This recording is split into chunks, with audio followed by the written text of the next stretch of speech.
ఎల్లుండి నుంచి హైదరాబాద్ వంటి సిటీలు మినహా రాష్ట్రవ్యాప్తంగా సింగిల్ థియేటర్స్ మూసేస్తున్నారు. ఈ విషయాన్ని థియేటర్ల యజమానులు స్వయంగా ప్రకటించారు.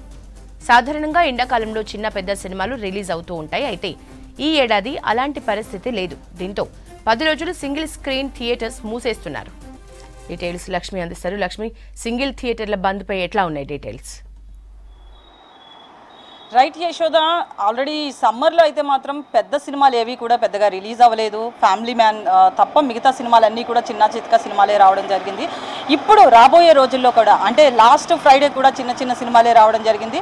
అలాగే కమింగ్ ఫ్రైడే కూడా చిన్న సినిమాలే ఉన్నాయి. దాంతోపాటు ఇప్పటికే పెద్ద సినిమా వాళ్ళు కావచ్చు, దాంతోపాటు చిన్న సినిమాలు ఎవరైనా సరే ఈ రాబోయే 1 మంత్లో పెద్దగా కూడా మా మూవీ వస్తుంది అని ప్రకటించిన సిచ్యువేషన్ కనిపించలేదు. దీంతో ఈ చిన్నది థియేటర్స్ అంటే చిన్న అందంగా అంటే కూడా సింగిల్ స్క్రీన్ ఉన్న థియేటర్స్ ఏవైతే ఉన్నాయో అవన్నీ కూడా మేము ఈ శనివారం నుంచి క్లోజ్ చేయడం జరుగుతుంది.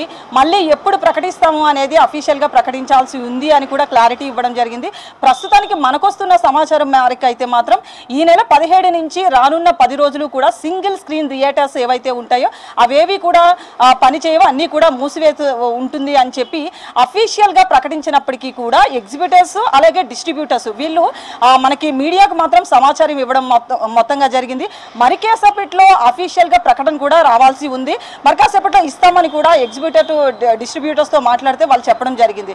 సో మొత్తానికైతే ఇప్పుడు ఈ స్క్రీన్ క్లోజ్ అనేది కనుక మనం ఒకసారి పరిశీలిస్తే మల్టీప్లెక్స్లో ఒక 4-5 స్క్రీన్స్ ఉంటాయి, 5-6 స్క్రీన్స్ ఉంటాయి. వాళ్ళకి ఎలాంటి ఇబ్బంది ఉండదు. ఇటు తెలుగు సినిమాలతో పాటు ఇటు తమిళ్, మలయాళం ఈ సినిమాలు, దాంతోపాటు బాలీవుడ్, హాలీవుడ్ మూవీస్ కూడా వేస్తుంటారు. కాబట్టి వాళ్ళకి ఒక స్క్రీన్ రన్ అయినా ఇంకో స్క్రీన్ రన్ అవ్వకపోయినా పెద్దగా ఇబ్బంది ఉండదు.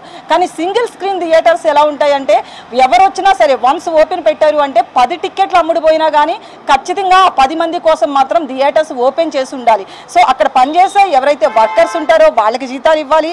దాంతోపాటు ఏసీ, ప్రొజెక్టర్ ఈ ఖర్చు అంతా కలుపుకుంటే కనుక ఈ చిన్న సినిమాల రిలీజ్ వల్ల వాళ్ళకి అంటే సినిమాలు రిలీజ్ లేకపోతే వాళ్ళకి పెద్దగా వచ్చే లాభాలు ఉండవు. దానికంటే కూడా క్లోజ్ చేయడమే బెటర్ అని చెప్పి ఒక 10 రోజుల పాటు క్లోజ్ చేస్తున్నట్లుగా ప్రకటించారు. ఈ విషయంలో చాలా మందికి ఒక డౌట్ ఉంది యశోద, రాష్ట్ర వ్యాప్తంగా మొత్తం థియేటర్స్ అన్ని క్లోజ్ అని అనుకుంటున్నారు. కానీ కానే కాదు. మనకొస్తున్న సమాచారం మేరకు చూస్తే కనుక హైదరాబాదు అలాగే కరీంనగర్, వరంగల్, దాంతోపాటు ఖమ్మం ఇలా ఏవైతే సిటీస్ ఉంటాయో సిటీస్లో మాత్రమే సింగిల్ స్క్రీన్ థియేటర్స్ క్లోజ్ చేస్తున్నారు. మిగతా సిటీలలో క్లోజ్ చేయట్లేదు. మిగతా గ్రామాలు, మండలాలు ఏవైతే ఉంటాయో అక్కడ మాత్రమే సింగిల్ థియేటర్స్ అన్ని క్లోజ్ చేస్తున్నారు.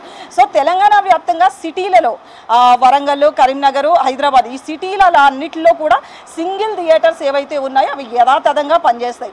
ఓవరాల్గా తెలంగాణలో 800 సింగిల్ స్క్రీన్ థియేటర్స్ ఉన్నాయి. ఇలాగే ఏపీ విషయానికి వస్తే కనుక ఏపీలో కూడా 1200 థియేటర్స్ ఉన్నాయి. ఏపీలో కూడా ప్రకటించే అవకాశం కనిపిస్తుంది. ప్రస్తుతానికి మనకున్న సమాచారం అయితే మాత్రం ఏపీలో కూడా సింగిల్ థియేటర్స్ క్లోజ్ చేసే అవకాశం ఉంది అని చెప్పి వాళ్ళు చెప్పడం జరిగింది.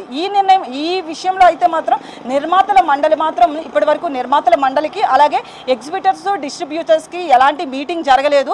నిర్మాతల మండలికి మాత్రం ఈ మేరకు అంటే ఈ ఇన్ఫర్మేషన్ మార్కు మాత్రం వాళ్ళకి ఎలాంటి సమాచారం అయితే మాత్రం లేదు. సో మళ్ళీ నిర్మాతల మండలి దాంతోపాటు ఎగ్జిబిటర్స్, డిస్ట్రిబ్యూటర్స్ అసోసియేషన్ ఏదైతే ఉందో వాళ్ళు కలిసి మీటింగ్ పెట్టుకున్న తర్వాత ఏమైనా మార్పులు వచ్చే అవకాశం కూడా ఉంది. ఎందుకంటే ఈ కమింగ్ ఫ్రైడేలో కనుక మనం సినిమాలు చూస్తే కనుక రాజు యాదవ్ సినిమా ఉంది, అంటే గెటప్ సీన్ ఇది వస్తుంది. కొంచెం ఒక మంచి సినిమా అంటే కొంచెం పెద్ద సినిమా, చిన్న సినిమాల్లో ఉన్న దాంట్లో పెద్ద సినిమా అంటే ఈ రాజు యాదవ్ ఒకటే కనిపిస్తుంది. మిగతా దర్శని ఈ 2 సినిమాలు, ఇంకో 2 సినిమాలు రిలీజ్ అవుతున్నాయి తెలుగులో. ఆ 2 పెద్దగా పరిచయం లేని ఆర్టిస్టులే కావడంతో ఆ సినిమాలకి పెద్ద ఎఫెక్ట్ ఉండదు. కానీ అలాగే కమింగ్ డేస్ నెక్స్ట్ వచ్చే ఫ్రైడే విషయంలో కూడా సేమ్ సినిమాలు పెద్దగా రిలీజ్ డేట్లు ఏమీ అనౌన్స్ చేయలేదు. కానీ ఇప్పుడు ఎవరైతే ప్రకటించున్నారో ఈ రాజు యాదవ్ కావచ్చు, ఈ వారం వచ్చే తెలుగు 3 సినిమాల విషయానికి వస్తే కనుక ఆ నిర్మాతలకి ఎఫెక్ట్ అయ్యే అవకాశాలే కనిపిస్తున్నాయి. ఎందుకంటే మరో 2 రోజుల్లో థియేటర్లో సినిమా రాబోతుంది అనగా థియేటర్స్ క్లోజ్ అంటే ఓన్లీ మల్టీప్లెక్స్ని బేస్ చేసుకుని సినిమాలు రిలీజ్ చేయలేదు. కంపల్సరీ వాళ్ళకి సింగిల్ స్క్రీన్ థియేటర్స్ కూడా అవసరం ఉంటుంది. సో మళ్ళీ ఎవరైతే ఈ మూవీస్కి ఈ 3 సినిమాలకి సంబంధించిన ప్రొడ్యూసర్స్ ఉన్నారో వాళ్ళు మళ్ళీ నిర్మాతల మండలిని సంప్రదించే అవకాశం ఉంది. ఎందుకంటే మేము సినిమా రిలీజ్ చేస్తున్నట్లుగా ప్రకటించాము, అయినప్పటికీ కూడా వాళ్ళు డిస్ట్రిబ్యూటర్స్ ఎవరైతే ఉన్నారో వాళ్ళ థియేటర్స్ క్లోజ్ అంటున్నారు. కాబట్టి ఆ ఎఫెక్ట్ మా సినిమా మీద పడే అవకాశం ఉంది అని చెప్పే అవకాశం కూడా ఉంది. సో ఈ మీటింగ్ తర్వాత కూడా మళ్ళీ ఒక క్లారిటీ అయితే రావాల్సింది. ఇప్పటికే లాస్ట్ 2 months నుంచి చూస్తే ఎలక్షన్స్ విషయంలో ఇప్పటికే థియేటర్స్కి చాలా లాస్ ఉందని చెప్పుకోవచ్చు. వచ్చిన ఏ సినిమా కూడా పెద్దగా కలెక్షన్ రాలేదు. ఇటు సింగిల్ స్క్రీన్ థియేటర్స్ కాదు యశోద, మల్టీప్లెక్స్లో కూడా పెద్దగా కలెక్షన్ రాని సిచ్యువేషన్ చూసాం. ఆ ఎఫెక్ట్ అంటే ఎలక్షన్ ఎఫెక్ట్ అనేది చాలా క్లియర్గా మనకి థియేటర్స్ అంటే యజమానులకి మీద పడడం జరిగింది. సో ఇప్పుడు ఆ ఎలక్షన్స్ అయిపోయాయి కాబట్టి మా థియేటర్స్ అన్నీ రన్ అవుతాయి, పర్వాలేదు అంటే సినిమాలన్నీ కూడా రన్ అవుతాయి, కలెక్షన్ వస్తుంది అని చెప్పి ప్రొడ్యూసర్స్ మేకర్స్ అనుకుంటున్నప్పటికీ కూడా సడన్గా ఇలా థియేటర్స్ క్లోజ్ అనడంతో కొంతవరకు ప్రొడ్యూసర్లు మేకర్స్ మీద అయితే మాత్రం చాలా పెద్ద ఎత్తున ఎఫెక్ట్ పడే అవకాశమే కనిపిస్తుంది. ఈ నెల రోజులు పెద్దగా సినిమాలు లేకపోవడంతో క్లోజ్ చేస్తున్నాం, మరో 10 రోజుల్లో ఓపెన్ చేస్తామని అనఫిషియల్గా చెప్పినప్పటికీ కూడా ఈ నిర్ణయం వెనక ఒకవేళ కొంచెం చేంజెస్ అయితే మాత్రం వచ్చే అవకాశం ఉంది యశోద.